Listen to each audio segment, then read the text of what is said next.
Hello, hi, welcome back to my YouTube channel.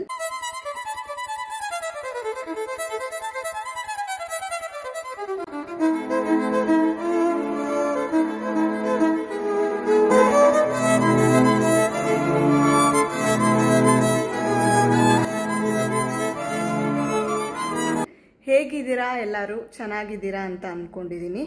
ಇವತ್ತು ನಾವು ರಾಘವೇಂದ್ರ ಸ್ವಾಮಿ ಮಠಕ್ಕೆ ಹೋಗ್ತಾ ಇದ್ದೀವಿ, ಮಂತ್ರಾಲಯಕ್ಕೆ. ಸೊ ಹಾಗಾಗಿ ವಿಡಿಯೋ ಶೂಟ್ ಮಾಡೋಣ ಅಂತ ನಾನು ಶೂಟ್ ಮಾಡ್ತಾ ಇದ್ದೀನಿ. ನಾನು ಮತ್ತು ನನ್ನ ಹಸ್ಬೆಂಡ್ ಅವರ ಕಸಿನ್ನು ಒಬ್ಬರು. ಸೊ ಎರಡು ಫ್ಯಾಮಿಲಿನೂ ಇವತ್ತು ಹೋಗಿ ನಾಳೆ ಬೆಳಗ್ಗೆ ದರ್ಶನ ಮಾಡಿಕೊಂಡು ನಾಳೆ ಈವ್ನಿಂಗ್ ರಿಟರ್ನ್ ಬರೋದು ಅಂತ ಪ್ಲ್ಯಾನ್ ಇರೋದು. ಸೊ ಇವಾಗ ಆಲ್ರೆಡಿ ಎಲ್ಲ ನಾನು ರೆಡಿಯಾಗಿ ಕೂತಿದ್ದೀನಿ. ಸೊ ಅವ್ರು ಬಂದ ತಕ್ಷಣ ಈಗ ನಾವು ಹೊರಡೋದು. ನಂದಂತೂ ಫುಲ್ ರೆಡಿ ಆಗಿದೆ, ಪ್ಯಾಕಿಂಗ್ ಕೂಡ ಮಾಡಿಟ್ಟಿದ್ದೀನಿ. ಅವ್ರು ಬಂದ ತಕ್ಷಣ ಹೊರಡೋದೊಂದೇ ಬಾಕಿ ಇರೋದು. ಸೊ ನೋಡೋಣ. ತುಂಬ ಬಿಸಿಲಿದೆ ಅಂತ ಹೇಳ್ತಾರೆ ಮಂತ್ರಾಲಯದಲ್ಲಿ. ಲಾಸ್ಟ್ ಟೈಮ್ ನಾವು ಹೋದಾಗ ತುಂಬಾ ಸುಡ್ತಾ ಇತ್ತು, ಕಾಲು ಇಡೋದಕ್ಕೆ ಆಗ್ತಾ ಇರಲಿಲ್ಲ. ಈ ಸತಿ ಏನು ಪ್ಲ್ಯಾನ್ ಮಾಡಿದ್ದೀವಿ ಅಂದರೆ, ಯೂಶ್ವಲಿ ನಾವು ಅರ್ಲಿ ಮಾರ್ನಿಂಗ್ಗೆ ದರ್ಶನ ಮಾಡೋದು. ಎಷ್ಟೊತ್ತಿಗೆ ದರ್ಶನ ಮಾಡಿದ್ರು ಅಲ್ಲಿ 8 ಗಂಟೆ 9 ಗಂಟೆಗೆಲ್ಲ ತುಂಬಾ ಬಿಸಿಲಾಗ್ಬಿಡುತ್ತೆ. ಸೊ ಮಕ್ಕಳು ಇರ್ತಾರಲ್ವ, ಕಾಲಿಡೋದಕ್ಕೆ ಆಗೋದಿಲ್ಲ. ಹಾಗಾಗಿ ಸೊ ಬೇಗ ಮುಗಿಸ್ಕೊಂಡು ಬೆಳಗ್ಗೆ ಎಷ್ಟು ಬೇಗ ದರ್ಶನ ಆಗುತ್ತೋ ಅಷ್ಟು ಬೇಗ ದರ್ಶನ ಮುಗಿಸ್ಕೊಂಡು ಅಲ್ಲಿ ಪಂಚಮುಖಿ ಆಂಜನೇಯ ಟೆಂಪಲ್ ಅಂತ ಇದೆ, ಅಲ್ಲಿ ಹೋಗಿ ಆ ದೇವ್ರದ್ದು ಕೂಡ ನಾವು ದರ್ಶನ ಮಾಡಿಕೊಂಡು ಆಮೇಲೆ ಇಲ್ಲಿ ಬರ್ತೀವಿ. ಆ್ಯಂಡ್ ಅಲ್ಲಿ ಪಂಚಮುಖಿ ಆಂಜನೇಯ ಟೆಂಪಲ್ ಯಾರ್ಯಾರು ವಿಸಿಟ್ ಮಾಡ್ತಿರೋ ಪ್ರಾಬಬ್ಲಿ ಕೆಲವ್ರಿಗೆ ಅಲ್ಲಿಂದು ಒಂದು ವಿಶಿಷ್ಟತೆ ಗೊತ್ತಿಲ್ಲ. ಏನು ಅಂತ ಅಂದರೆ, ಈಗ ನೀವೇನಾದರೂ ಅಂದ್ಕೊಂಡು ಆ ಕಾಯಿನ್ನ ಅದಕ್ಕೆ ಅದನ್ನು ಅಂಟಿಸಿದ್ರೆ ಅದು ಏನಾದರೂ ಅಂಟ್ಕೊಂಡ್ರೆ ನೀವು ಅಂದ್ಕೊಂಡಿದ್ದ ಕೆಲಸ ಆಗತ್ತೆ ಅಂತ. ಸೊ ಲಾಸ್ಟ್ ಟೈಮ್ ನಮ್ಮಪ್ಪ ಮತ್ತು ನನ್ನ ಹಸ್ಬೆಂಡ್ ಹಾಗೆ ನಾನು ಕೂಡ ಅದೇ ಥರ ಅಂದ್ಕೊಂಡು ನಾನು ಒಂದು ಕಾಯಿನ್ನ ಸ್ಟಿಕ್ ಮಾಡಿದ್ದೆ. ಅದು ಬೀಳಲಿಲ್ಲ. ಸೊ ಹಾಗೆ ಸ್ಟಿಕ್ ಆಗಿತ್ತು. ಅದನ್ನು ತೋರಿಸ್ತೀನಿ ನಿಮಗೆ. ಅದು ನನಗೆ ಅದು ಅಂದ್ಕೊಂಡಿದ್ದು ಆಯಿತು. ಸೊ ಹಾಗಾಗಿ ಈಗ ನಾನು ಮಂತ್ರಾಲಯಕ್ಕೆ ಹೋಗ್ತಾ ಇರೋದು ನಾನು ಹರಕೆ ತೀರಿಸೋದಕ್ಕೇ. ಸೊ ಹರಕೆ ಮುಗಿಸ್ಕೊಂಡು ಹಾಗೆ ಬರೋಣ ಅಂತ ಪ್ಲ್ಯಾನ್ ಇದೆ. ಸೊ ಬನ್ನಿ ಇವಾಗ ಹೊರಡೋಣ. ಅವರು ಬಂದಿದ್ದಾರೆ.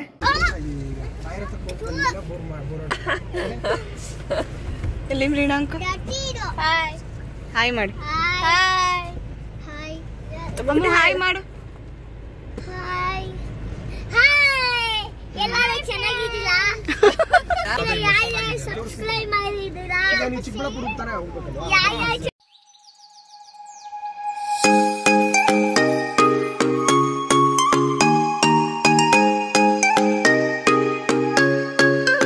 ಈಗ ಈವ್ನಿಂಗ್ ಏನಾದರೂ ಒಂದು ಸ್ವಲ್ಪ ಕಾಫಿ ಕುಡಿಯೋಣ ಅಥವಾ ಏನಾದರೂ ಒಂದು ಸ್ವಲ್ಪ ಸ್ನ್ಯಾಕ್ಸ್ ತಿನ್ನೋಣ ಅಂತ ಹೋಗ್ತಾ ಆನ್ ದ ವೇನಲ್ಲಿ ನಮಗೆ ಕೆಫೆ ಸಿಕ್ತು.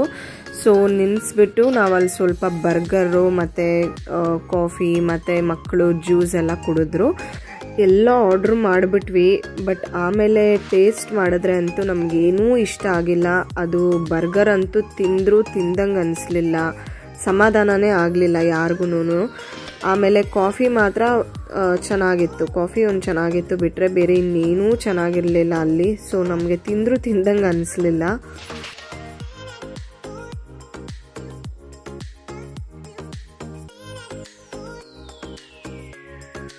ಹೋಗ್ತಾ ಇನ್ನೊಂದು ಹೋಟೆಲ್ ಸಿಕ್ತು.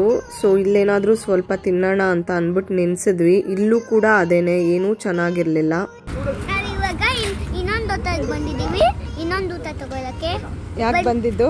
ಯಾಕಂದ್ರೆ ಇನ್ನೊಂದು ಊಟ ನಮ್ಮ ಫ್ರೆಂಡ್ ಬ್ಲೀನಾಂಕಂದಾಗೆ ತುಂಬ ಹೊಟ್ಟೆ ಹಸಿತಿದ್ಯಂತೆ, ಮತ್ತೆ ಅದಕ್ಕೆ ಇವಾಗ ತಗೊಂಬರಕ್ಕೆ ಹೋಗ್ತಿದ್ದೀವಿ.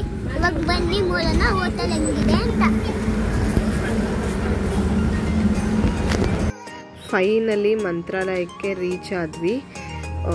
ಒಂಥರ ಎಂಟ್ರಿ ಆಗ್ತಿದ್ದಂಗೆ ನಮಗೇನೋ ಒಂಥರ ಪಾಸಿಟಿವ್ ವೈಬ್ಸು. ಸೊ ಹಾಗಾಗಿ ನಾವು ಅವಾಗವಾಗ ವಿಸಿಟ್ ಮಾಡ್ತಾ ಇರ್ತೀವಿ. ಇವಾಗ ತುಂಬಾ ಹೊಟ್ಟೆ ಹಸಿತಾ ಇತ್ತು. ಸೊ ಹಾಗಾಗಿ ಯಾವುದಾದ್ರೂ ಒಂದು ಹೋಟೆಲ್ ಚೆನ್ನಾಗಿದೆಯಾ ಅಂತ ನೋಡ್ತಿದ್ವಿ.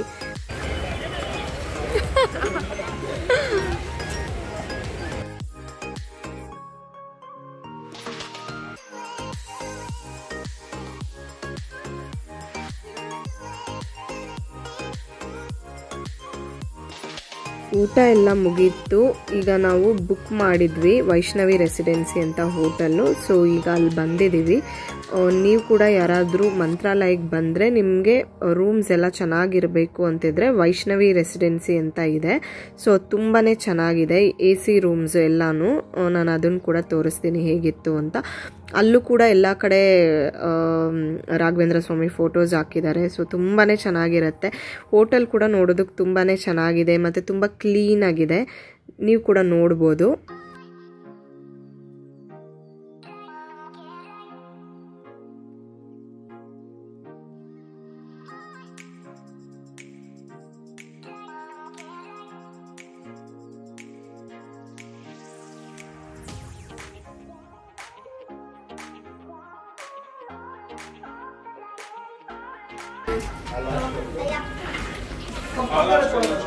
ವಾವ್, ಚೆನ್ನಾಗಿದೆ ಅಲ್ಲ.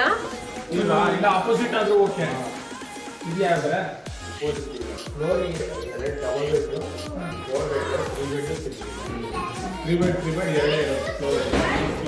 ನೋಡಿ ಎಷ್ಟು ಚೆನ್ನಾಗಿದೆ ರೂಮ್ಸು.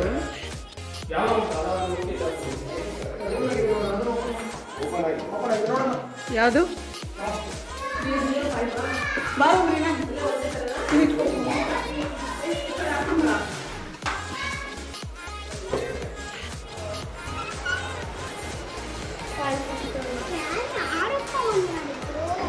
AC, TV.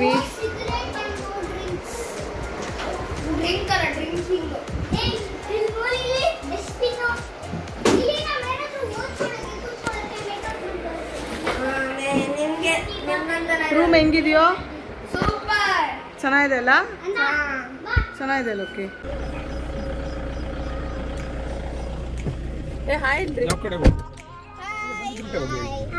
ಅಮ್ಮಗುಟ್ಟು ಈ ಕಡೆ ಬಾ, ಈ ಕಡೆ ಇಲ್ಲ.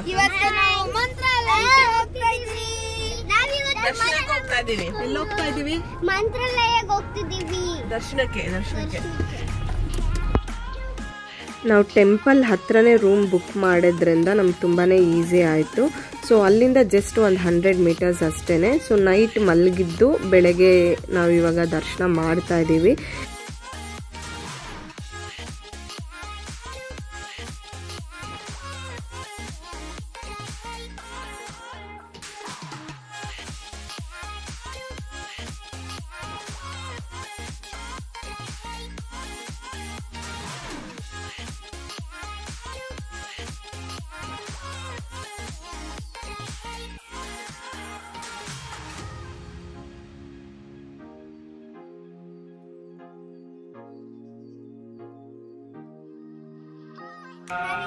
ದೇವಸ್ಥಾನಕ್ಕೆ ಬಂದಿದ್ದೀವಿ. ತುಂಬಾ ಬಿಸಿಲು ಇವಾಗ.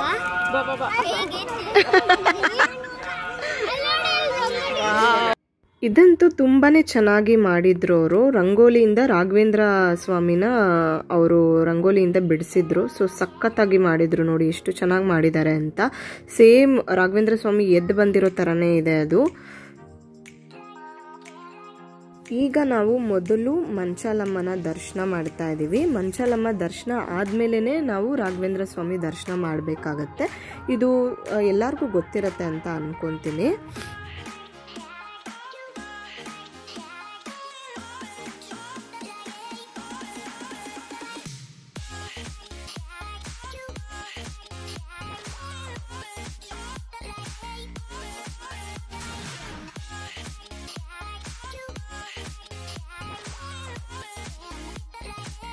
ನಾವಿಲ್ಲಿ ಸ್ಪೆಷಲ್ ದರ್ಶನ ತಗೊಂಡ್ವಿ. ಸೊ ಹಾಗಾಗಿ ಇಲ್ಲಿ ಟಿಕೆಟ್ಸ್ ತಗೊತಾ ಇದ್ದೀವಿ. ಸ್ಪೆಷಲ್ ದರ್ಶನ ತಗೊಂಡ್ರೆ ನಮಗೆ ದೇವ್ರ ಮುಂದೆನೇ ಬಿಡ್ತಾರೆ. ಸೊ ನಾವು ಹೋದಾಗ ಸ್ಪೆಷಲ್ ದರ್ಶನದಲ್ಲಿ ಏನು ಅಂತ ರಶ್ ಇರಲಿಲ್ಲ. ಸೊ ಹಾಗಾಗಿ ನಮ್ಮದೆಲ್ಲ ಸ್ವಲ್ಪ ಬೇಗನೆ ಮುಗೀತು. ಬಟ್ ದರ್ಶನ ಅಂತೂ ತುಂಬಾ ಚೆನ್ನಾಗಾಯಿತು. ನಾವೊಂದು 2 ನಿಮಿಷ 3 ನಿಮಿಷ ನಿಂತ್ಕೊಂಡ್ರು ಯಾರು ಹೋಗು ಅಂತ ಹೇಳೋದಿಲ್ಲ. ಒಂದು 2 to 3 ಮಿನಿಟ್ಸ್ ನಿಂತ್ಕೊಂಡು ಆರಾಮಾಗಿ ದರ್ಶನ ಮಾಡಿಕೊಂಡು ಹೋಗ್ಬೋದು.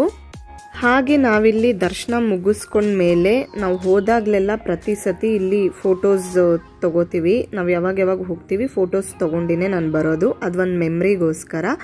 ಸೊ ಈಗ ಅದೆಲ್ಲ ಮುಗಿಸ್ಕೊಂಡು ನಾವು ಪಂಚಮುಖಿ ಆಂಜನೇಯ ಟೆಂಪಲ್ಗೆ ಹೋಗ್ತಾ ಇದ್ದೀವಿ.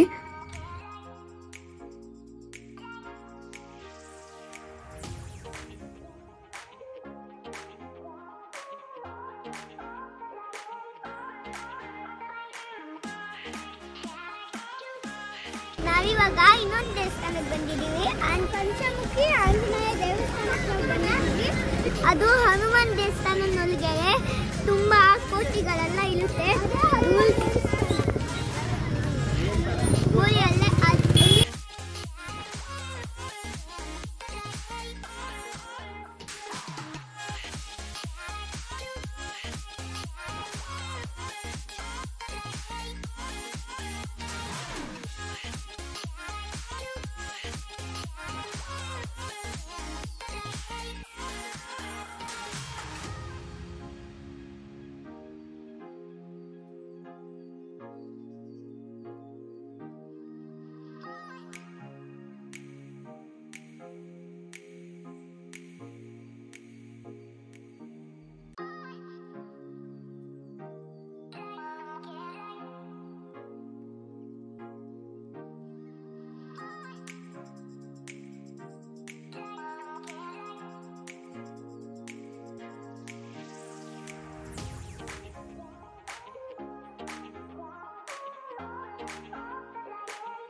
ನಾನು ನಿಮ್ಗೆ ಸ್ಟಾರ್ಟಿಂಗಲ್ಲಿ ಹೇಳಿದ್ನಲ್ವ ಪಂಚಮುಖಿ ಆಂಜನೇಯ ಟೆಂಪಲಲ್ಲಿ ಒಂದು ಕಾಯಿನ್ನ ಸ್ಟಿಕ್ ಮಾಡಿ ಅದೇನಾದರೂ ಅಂಟ್ಕೊಂಡ್ರೆ ನಾವು ಅಂದ್ಕೊಂಡಿದ್ದಾಗತ್ತೆ ಅಂತ.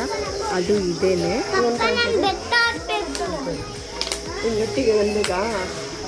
ಸೈಡಿಗೆ ಬರೋ ನಿಂತ್ಕೊಂಡ್ಬಿಟ್ಟು ಒಂದ್ಸಲಿ ಮಾಡಿದ್ಮೇಲೆ ಅರ್ಕೆ ಹೊತ್ಕೊಂಡ್ಮೇಲೆ ಆಯ್ತಲ್ಲ ಅನ್ಕೊಂಡಿದ್ದೀವಿ.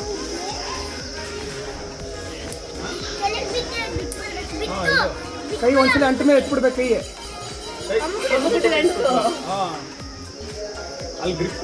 ಇಲ್ಲ ಬೇರೆ ಕಡೆ ಪ್ಲೇಸ್ ಅದನ್ನ ಬಿಟ್ಬಿಡಿ ಅಷ್ಟೇ. ಬಿಸಿ ಅಷ್ಟೇ ಅದು ತಗೊಳ್ಳಿ ಮಾಡಿ ತಗೊಳ್ಳಿ ಎಲ್ಲ ಹೋಯ್ತು.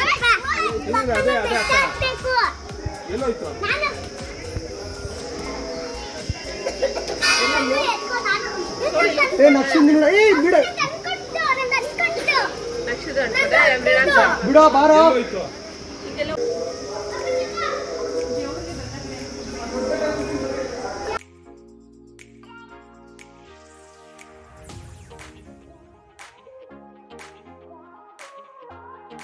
ಈಗ ನಾವು ಅಲ್ಲಿಂದ ಒಂದು 200 ಮೀಟರ್ಸ್ ದೂರದಲ್ಲೇ ಲಕ್ಷ್ಮೀ ಟೆಂಪಲ್ ಇದೆ.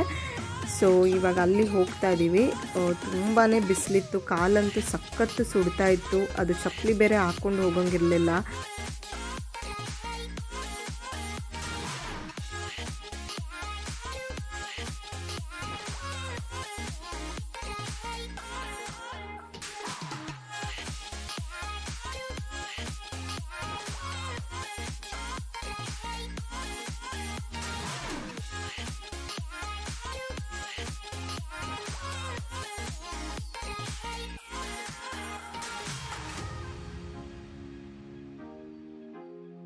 ಅಲ್ಲಿರೋ ಪೂಜಾರಿ ನಮಗೀಗ ರಾಘವೇಂದ್ರ ಸ್ವಾಮಿ ಬಗ್ಗೆ ಹಾಗೆ ಲಕ್ಷ್ಮೀ ದೇವ್ರ ಬಗ್ಗೆ ನಮ್ಗೆ ಇನ್ಫಾರ್ಮೇಶನ್ ಕೊಡ್ತಾರೆ.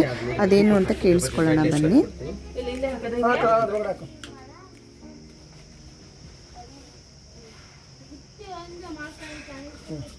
ಬಂಧು ಗುರುಗಳೇ, ಈ ತಾಯಿ ಮಹಾಲಕ್ಷ್ಮೀ ದೇವಿ ಉದ್ಭವವಾಗಿದ್ದಾಳೆ.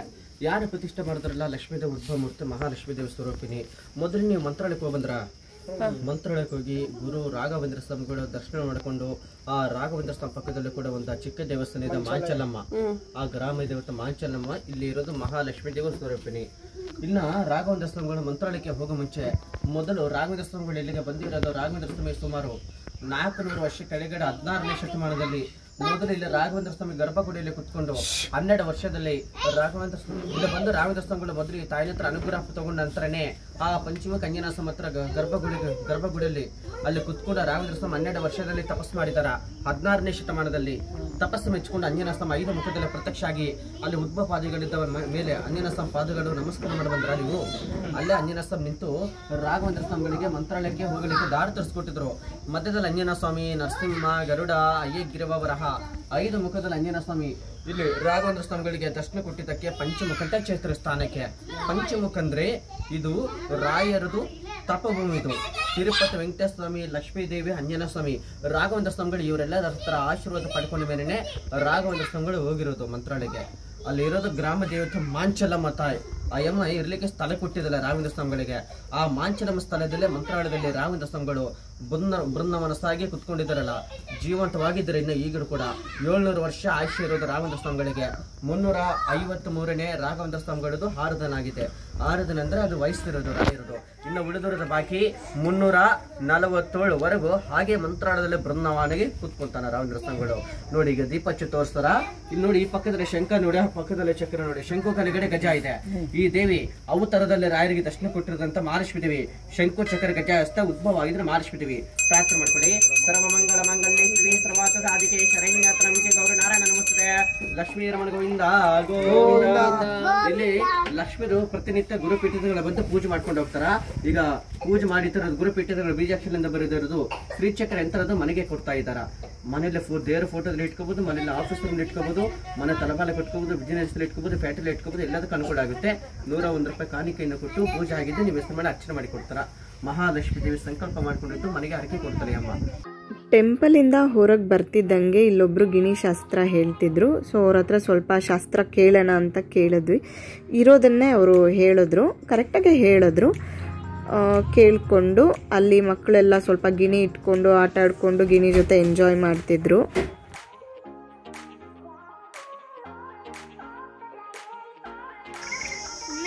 ಹಂಗೆಲ್ಲ ಮಾಡಬಾರ್ದು ಅಯ್ಯೋ.